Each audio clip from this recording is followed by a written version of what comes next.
آقا کریم نے ارشاد فرمایا جس نے استغفار کو لازم کر لیا تو اللہ تعالیٰ جل شانہ ہر غم سے، ہر مشکل سے، ہر تکلیف سے اس کے لیے کشادگی پیدا کر دے گا، ہر اذیت دور کر دے گا، اور ہر مشکل اور ہر پیچیدگی سے اس کے لیے راستہ پیدا کرے گا، اور اللہ تعالیٰ جل شانہ اس کو وہاں سے رزق دے گا جہاں اسے گمان بھی نہیں ہوگا۔ اللہ اکبر۔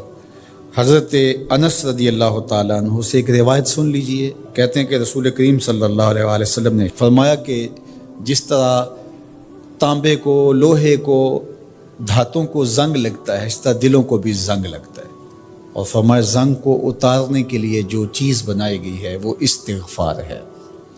تو استغفار دلوں کا زنگ اتارتا ہے۔ قرآن مجید کی تلاوت، کثرت ذکر، موت کی تذکیر اور استغفار یہ دلوں کا زنگ اتارتا ہے۔ اللہ اکبر۔ تو یہ آپ کے سامنے جو احادیث رکھی گئی ہیں، اللہ ہمیں ان سب پہ عمل کی توفیق عطا فرمائے۔ کثرت کے ساتھ لا الہ الا اللہ اپنے معمولات زندگی میں شامل کریں، یہ تجدید ایمان کا ذریعہ ہے۔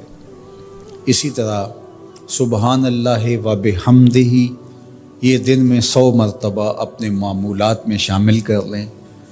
اگر سمندر کی جھاگ سے بھی زیادہ یا اس کے برابر بھی گناہ ہوئے تو یہ کلمات صرف 100 مرتبہ پڑھنے سے سارے گناہ بخش دیے جاتے ہیں۔ اسی طرح درود شریف کی کثرت، سورہ ملک کو یاد کرنا اور سورہ یاسین کی تلاوت کرنا 10 قرآن مجید پڑھنے کے ثواب کے برابر۔ تو یہ اتنا خزانہ آج کی اس نشست میں آپ کو دے دیا گیا ہے، اللہ آپ کو جزائے خیر عطا فرمائے۔ تو یہ یاد کر لیں ماہ صیام کے اندر، انشاءاللہ آپ کو بڑا نور نصیب ہوگا۔ بہت ساروں کو تو یاد ہوگی، اور جس کو نہیں ہے تو پڑھنا تو آج سے شروع کر دے سورہ ملک روزانہ۔ لیکن باقی حضور کی جو آرزو تھی، حضور نے ایک تمنا کی ہے، حضور کے دل میں ایک خواہش تھی کہ اگر یہ ہو جائے تو امت کے بھلے کی بات ہے، تو فائدہ تو ہمارا ہوگا، خوش حضور ہو جائیں گے۔ اللہ اکبر۔ تو فرمایا کہ میری آرزو ہے کہ میرا ہر امتی سورہ ملک اپنے سینے میں سمو لے۔ اللہ سورہ ملک کا جمال بھی دے، اس کی تلاوت کا نور بھی نصیب فرمائے، صحت لفظی کے ساتھ اس کو پڑھنے کی، اس کو یاد کرنے کی توفیق نصیب فرمائے۔ وہ سینہ قبرستان کی طرح ہے جس میں قرآن کی کچھ آیات نہیں ہیں، تو اس لیے اپنے سینے کو منور کریں، آباد رکھیں۔ اللہ آپ کو اپنی خاص عنایات نصیب کرے۔ ایک دن صحابہ سے فرمایا میرا دل چاہتا ہے کہ ہر مومن کے سینے میں سورہ ملک ضرور موجود ہو، یہ میری تمنا ہے، حضور نے فرمایا۔ تو میں آرزو کروں گا جو مجھے سن رہے ہیں، اس رمضان میں پھر کوشش کر کے یہ صورت یاد کر لیجیے۔ بہت بڑی صورت نہیں ہے حجم کے اعتبار سے، صرف 30 آیات ہیں۔ اگر 2 آیتیں روز یاد کریں تو آپ کو 15 دن لگیں گے، صرف 2 آیات۔ تبارک الذی بیدہ الملک وہو علی کل شیء قدیر، ایک تو یاد ہو گئی آپ کو، سبق کا آغاز ہو گیا۔ اب باقی 29 آیتیں رہ گئی ہیں۔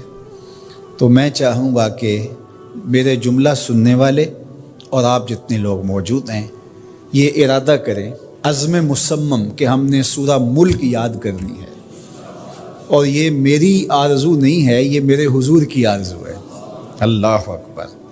تو حضور نے فرمایا اِنَّ سورۃ فی القرآن 30 آیۃ، فرمایا قرآن مجید میں ایک سورت ہے جس کی صرف 30 آیات ہیں۔ اگر کوئی شخص اس سورت کی تلاوت کرتا ہے تو اللہ تعالیٰ جل شانہ اس کی برکت سے اس کی مغفرت فرما دیتا ہے۔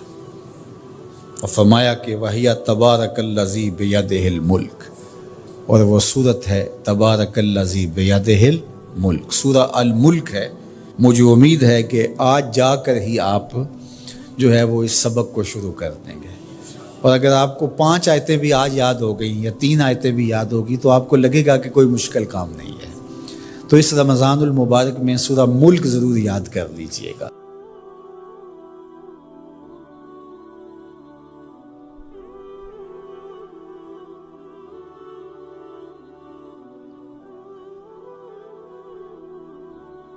فرمایا کہ اس کے حضور استغفار کرو، وہ آسمان سے بارشیں نازل کرے گا، تمہیں بیٹے بھی دے گا، تمہیں مال بھی دے گا، لہلہاتے باغ بھی ہوں گے، چلتی نہریں بھی ہوں گی، معیشت کا پہیہ چل جائے گا اگر تم اللہ سے ڈرنے والے بن جاؤ گے۔ تو آج ہم کہتے ہیں یہ ہو فلاں ماہر اور فلاں شخص ہو تو پھر ہماری معیشت بہتر ہو سکتی ہے۔ اللہ نے کہا استغفار کرنا سیکھ لو، میں تمہارے لیے رحمتوں کے دروازے کھول دوں گا، رحمتوں کے در کشادہ کر دوں گا، پیچیدگیاں ختم ہو جائیں گی، مشکلیں آسان ہونے لگیں گی اگر تم اللہ سے ڈرنا سیکھ جو، اس کے حضور استغفار کرنا سیکھ جو۔ اور اگر تم ایسا نہیں کرو گے تو تمہارے اوپر نیچے سے عذاب نازل ہوگا۔ وَهُوَ الْقَادِرُ، وہ اس بات پہ قادر ہے، ان یبعث علیکم عذاباً، کہ وہ تمہارے اوپر عذاب نازل کرے، تمہارے اوپر سے، تمہارے نیچے سے۔ اللہ اکبر۔ اوپر کا عذاب کیا ہے کہ آسمان سے پتھر برسیں، نیچے کا عذاب کیا ہے زلزلے آئیں، یا پھر زمین فصل دینا چھوڑ جائے، زمین بنجر ہو جائے، یہ نیچے کا عذاب ہے۔ حضرت عبداللہ ابن عباس رضی اللہ تعالیٰ عنہ فرماتے ہیں اوپر کا عذاب یہ ہے تمہارے حکمران نااہل ہوں، اور نیچے کا عذاب یہ ہے تمہاری اولادیں نافرمان ہو جائیں۔ یہ اوپر اور نیچے کا عذاب ہے جس میں تمہیں مبتلا کر دیا جاتا ہے۔ یہ کب ہوتا ہے؟ جب تم اللہ کے حکموں کے نافرمان ہو جاؤ۔ جب چند لوگ اللہ کے نافرمان ہو جاتے ہیں تو پھر ان چند لوگوں کو انفرادی اذیتوں میں اور مشکلات اور پیچیدگیوں میں مبتلا کیا جاتا ہے۔ لیکن جب کوئی قوم من حیث المجموع اللہ کے حکموں کو توڑتی ہے اور اس کے حکام سے روح گردانی کرتی ہے تو پھر پوری قوم کو مشقتوں میں، اذیتوں میں، تکلیفوں میں مبتلا کر دیا جاتا ہے۔ اس کا علاج کیا بتایا؟ استغفار۔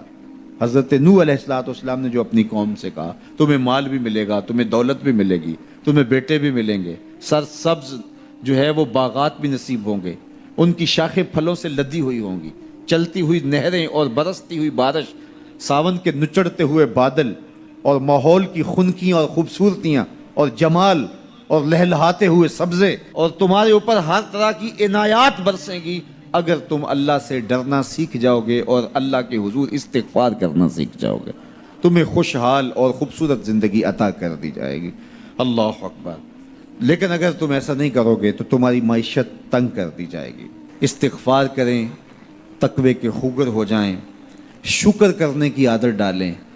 جو شکر کرتے ہیں اللہ تعالیٰ ان کو اور زیادہ عطا فرماتا ہے، دنیا میں بھی اور آخرت میں بھی۔ اس طرح دوسروں کی پریشانیاں دور کریں، اللہ آپ کی پریشانیاں دور کرے گا۔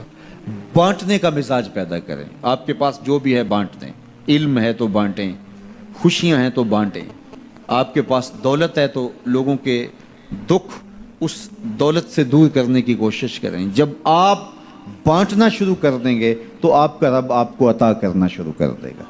یہ بات ہو نہیں سکتی کہ انسان کی زندگی میں مشکل نہ ہو۔ جب انسان کو پیدا کیا گیا تھا، اس کا خمیر گویا گیا تھا، تو 39 دن تک اس کے خمیر پر مٹی جو گوندی گئی تھی انسان بنانے کے لیے، اس پر 39 دن دکھوں کی بارش ہوئی تھی اور ایک دن خوشیوں کا می برسا تھا۔ تو انسان کی زندگی میں خوشی اور غم اس تناسب سے ہیں۔ لَقَدْ خَلَقْنَا الْإِنسَانَ فِي قَبْضٍ، انسان کی زندگی مشقتوں کا مجموعہ ہے، حالات کی تلخیوں کے سے مقابلہ کرنا پڑتا ہے۔ لیکن حالات مشکل ہو جائیں تو ان سے نکلنے کا راستہ کیا ہے؟ تو سنیے قرآن کیا کہتا ہے، وَمَن يَتَّقِ اللَّهَ يَجْعَلْ لَهُ مَخْرَجًا وَيَرْزُقْهُ مِنْ حَيْثُ لَا يَحْتَسِبُ، جو اللہ سے ڈرنے لگ جاتا ہے، تقوی اختیار کر لیتا ہے، تو پھر اللہ تعالیٰ جل شانہ اس کے لیے مخرج پیدا کر دیتا ہے، یعنی اس مصیبت سے نکلنے کے اللہ راستے دیتا ہے۔ یہ اس شخص کا مقصوم ہے جو اللہ سے ڈرتا ہے۔ اس پر مشکلات اس پہ بھی آتی ہیں، یہ نہیں کہ اس پہ مشکلات نہیں آتی، زندگی کی مشکلات کا وہ بھی شکار ہوتا ہے، لیکن جو ہی مشکلات آتی ہیں ان مشکلات سے نکلنے کا اللہ اسے راستہ بھی عطا کر دیتا ہے۔ اور دوسری بات، وَيَرْزُقْهُ مِنْ حَيْثُ لَا يَحْتَسِبُ، اللہ اس کو وہاں سے رزق دیتا ہے جہاں سے اسے گمان بھی نہیں ہوتا، وہاں سے رزق دے دیتا ہے۔ بندہ تو یہ کہتا نا کہ مجھے یہاں سے ملے گا، یہاں سے، ایک بندے کی منصوبہ بندی ہے، لیکن جو اللہ سے ڈرنے والا ہوگا اللہ اس کو وہاں سے رزق دے گا جہاں اسے گمان بھی نہیں ہوگا، خیال بھی نہیں ہوگا کہ یہ راستہ بھی حصول رزق کا ہو سکتا ہے۔ تو یہ میرے رب کا وعدہ ہے اور میرے رب کے وعدے سچے ہیں۔ تو تو جب تم اللہ سے ڈرنے لگو گے تو یہ تخت و تاج، یہ دنیا کی عزتیں، یہ تمہارے قدموں میں ہوں گی۔ اس سے ڈرنے کا نتیجہ ہے جو تمہارا رب تمہیں عطا فرمائے گا۔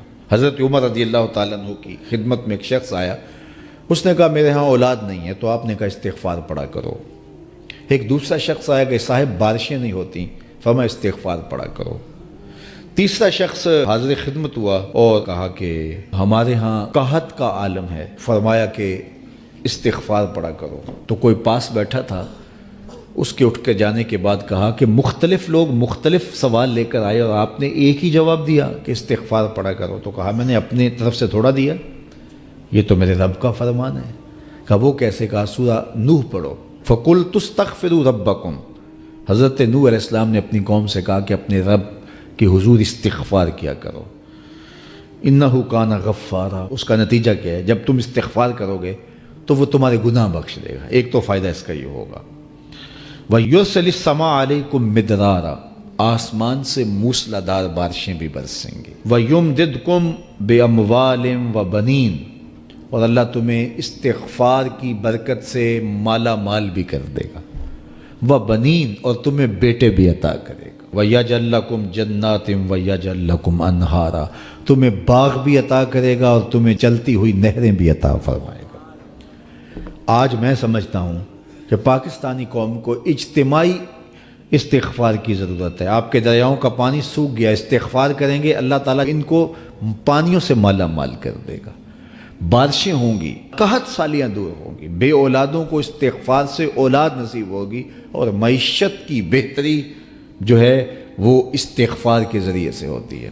تو یہ 5 چیزیں بیان فرمائیں، تو استغفار سے خوشحال زندگی کا تصور ابھرتا ہے۔